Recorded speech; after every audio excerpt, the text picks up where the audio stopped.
کہ جب ہم 13 کا آرڈر واپس لے رہے ہیں اور جب ہم 16 کا آرڈر واپس لے رہے ہیں تو یہ دونوں آرڈر واپس لینے کے بعد اس کے اوپر کھڑا ہوا جتنا سٹرکچر ہے یہ سارا گر جاتا ہے، یہ سارا معاملہ ختم ہو گیا۔ اس کے بعد جو منصور علی شاہ صاحب کا فیصلہ آیا وہ فیصلہ بھی اب انہوں نے اپنے پاس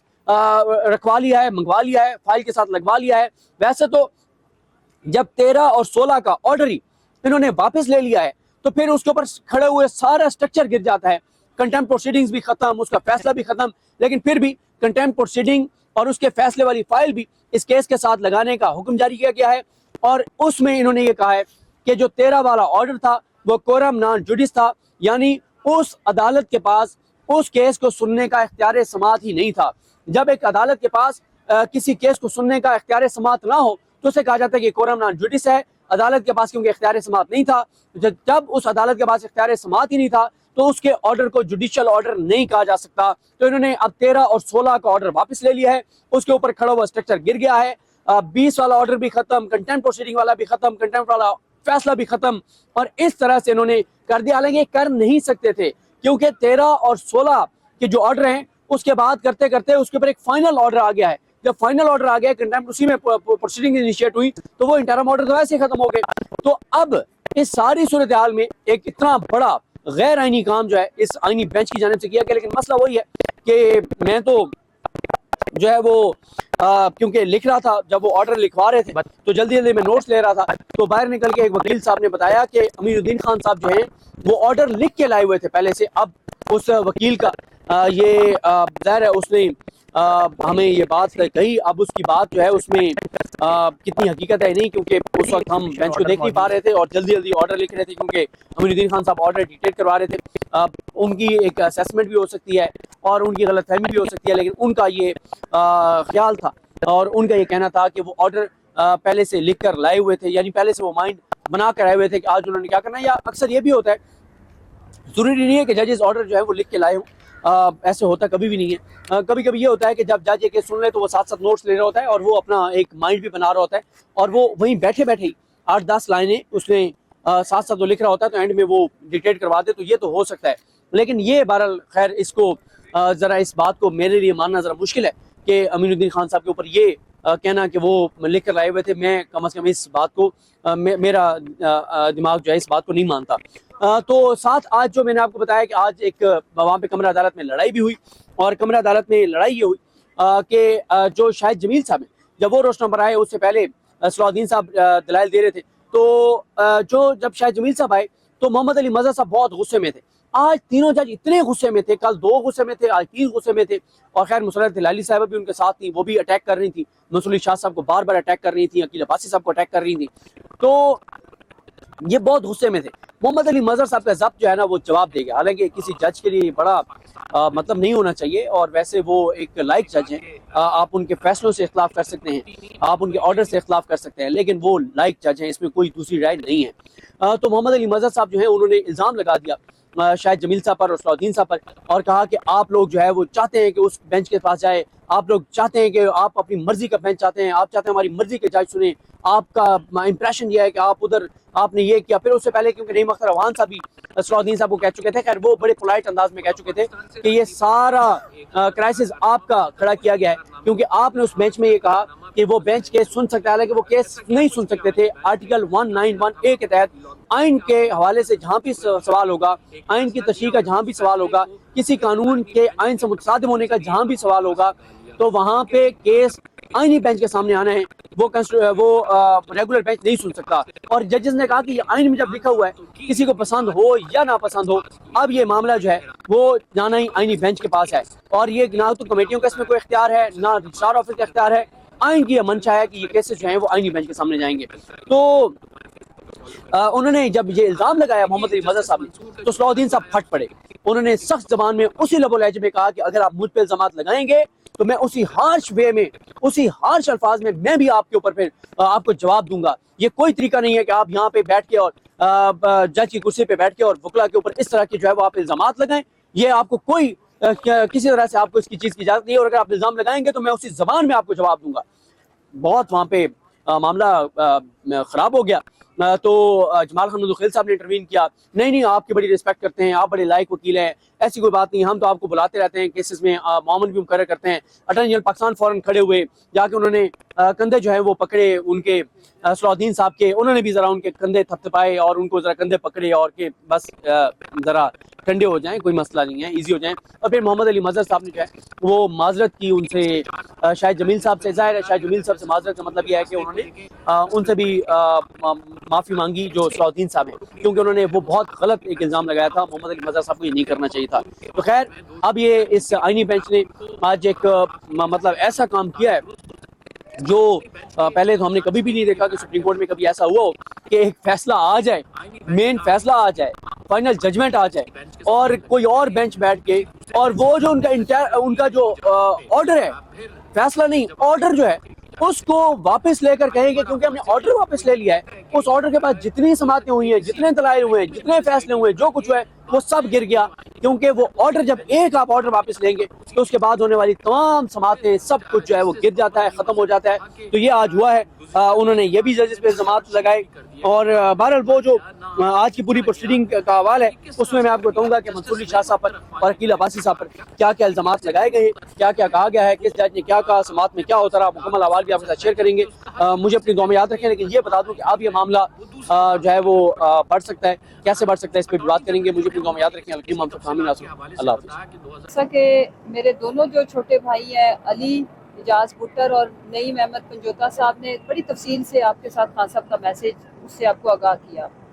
میں صرف مختصر 3 باتیں کروں گی. دیکھیں پوری قوم کے لیے یہ پیغام ہے کہ خان صاحب آج جو قید و بند کی صورتیں بما فیملی اپنی بیوی کے ساتھ جس طرح سے جھوٹے فراڈ اور بے بنیاد وکٹمائزیشن کی جو ایسے گراوٹ کا شکار لوگوں نے جو کیسز بنائے ہیں, جو بھگت رہے ہیں, تو وہ ہمارے آنے والی نسلوں کے لیے یہ ساری جدوجہد کر رہے ہیں. خان صاحب نے یہ جو 8 فروری کی جو پروٹیسٹ ہے اس کی کال اس لیے دی ہے کہ وہ مینڈیٹ لوگوں کا چوری ہوا تھا, لوگوں نے اپنے طور پر اپنا پیسہ خرچ کر کے ہماری کسی کیمپین کے بغیر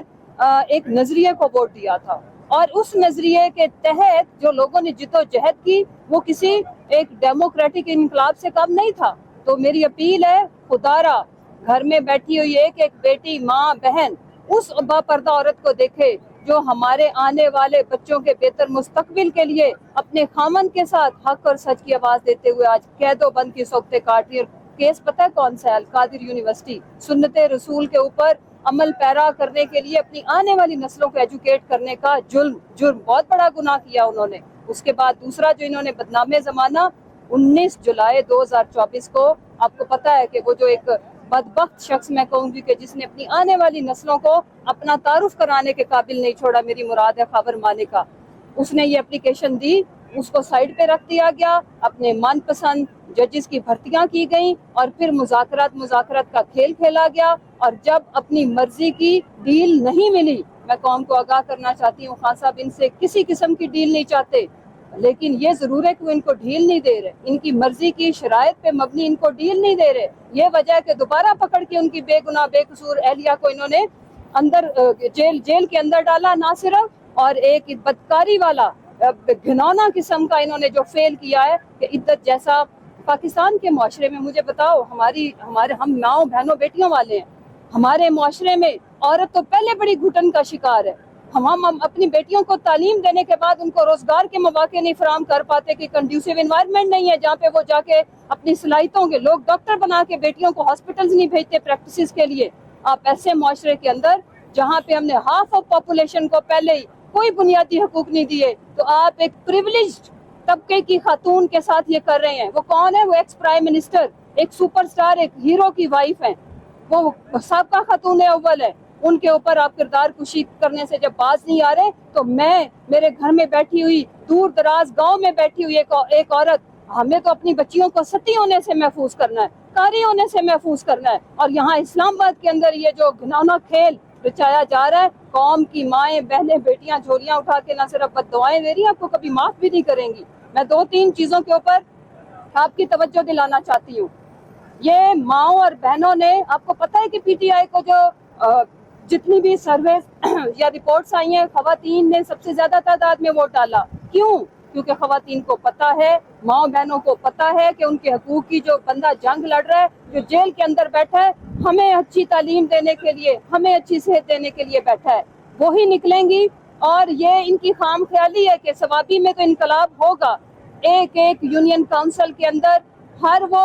18 سال کی ایج کا ووٹر جس نے اپنے تئیں جا کے ووٹ ڈالا، چاہے کدو ٹماٹر کھمبے کھڑے تھے لیکن ووٹ ڈالا، ان کے ساتھ وہ اظہار یکجہتی کریں گے اس صورت میں کہ ہم نے ہر صورت اپنے لیڈر کو نہ صرف حقیقی آزادی دلانی ہے بلکہ ہم نے اپنے حقوق کی بھی حفاظت کرنی ہے۔ آخر میں دو باتیں، میری اپنی جو اس قوم کی بیٹیاں اور مائیں اور بہنیں مجھے پتہ بہت دکھی ہیں، ہم بہت روتے ہیں جب اس طرح کی کردار کشی کی جاتی ہے، لیکن میری اپیل ہے کہ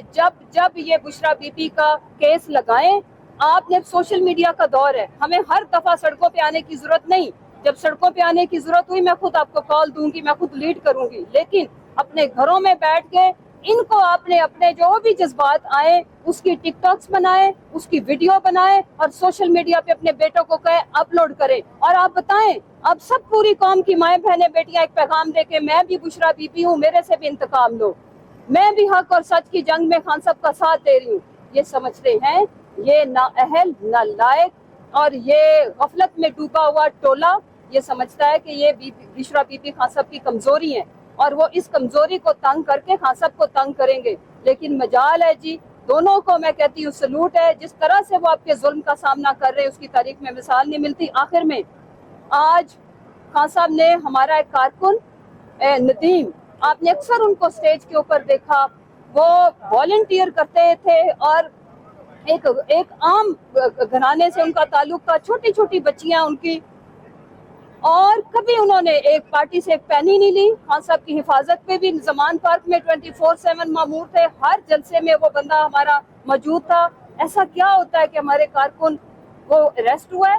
وہ ریلیز ہوا ہے، وہ بیمار ہوا ہے اینڈ ہی ایکسپائرڈ، اور یہ تیسرا چوتھا کارکن ہے ہمارا جن کی موت اس طرح سے ہوئی ہیں۔ سٹریس، انگزائٹی یا جو ٹارچر ان کے ساتھ ہوتا ہے، اس کے اوپر ہم مطالبہ کرتے ہیں کہ ایک جوڈیشل کمیشن بنایا جائے کہ ہمارے کارکنان کے ساتھ یہ بدسلوکی کیوں ہو رہی ہے۔ پھر میں اعظم سواتی صاحب کے لیے آواز اٹھانا چاہوں گی، ان کا کیا قصور ہے؟ اس ملک کا سینئر سٹیزن، ایک سینیٹر، اور پھر میں سالار کاکڑ، وہ بلوچستان کا بیٹا جس نے یہ جو 24 کا میسیکر تھا وہاں پہ وہ ایک سمبل تھا ریزسٹنس کا، اس کے ساتھ صدام ترین اور ہمارے باقی تمام کارکنان میں جن کے نام نہیں لے پا رہی، آپ کو خان صاحب کی طرف سے خراج تحسین ہے۔ اور ہماری لاہور کے اندر جو قیادت ہے، میری مراد شاہ محمود قریشی صاحب، ڈاکٹر یاسمین راشد صاحبہ جو کینسر سروائیور ہیں، اعجاز چودھری صاحب ایک سینیٹر، شرم آنی چاہیے ایوان بالا میں بیٹھے ہوئے ایک ممبر کو۔ پی ٹی آئی کی ذمہ داری نہیں ہے آئین اور قانون کی پاسداری، یہ ہر لیجسلیٹر کا معاملہ ہے۔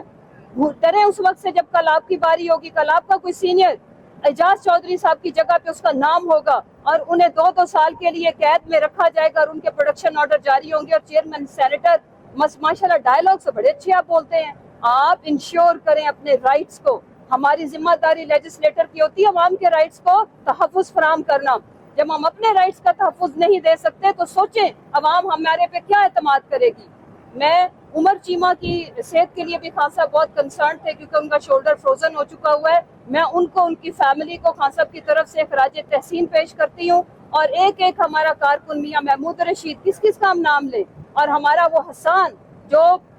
ملٹری کسٹڈی میں رہنے کے بعد ماشاءاللہ سے خود ہی من مرضی کی سزائیں دے کے اب ان کو شکر الحمدللہ کہ کم از کم وہ اب کوٹ لکھپت جیل میں ہے۔ ہم اپنے ایک ایک کارکن، ایک ایک لیڈر، ایک ایک ورکر کے اوپر پہرا دیں گے کیونکہ یہ ہمارا لیڈر عمران خان کسی کو نہیں بھولا، اور یہ جو ظلم اور جبر کی داستانیں آپ رقم کر رہے ہیں، آپ ڈریں اس وقت سے کہ ہماری پارٹی بھی یہ تہیہ کر لے کہ ہم بھی ریونج لیں گے، لیکن نہیں لیں گے۔ انشاءاللہ ہم پاکستان کو پرامن اور بہتر بنانے کی یہ جدوجہد جاری رکھیں گے، اور وہ دن دور نہیں جب عمران خان صاحب قوم کے درمیان ہوں گے اور ہم یہاں سے ان کو سیلیبریشن کرتے ہوئے اپنے وطن کی خدمت کرتے ہوئے دوبارہ پرائم منسٹر بنائیں گے اور لے کے جائیں گے۔ بہت شکریہ۔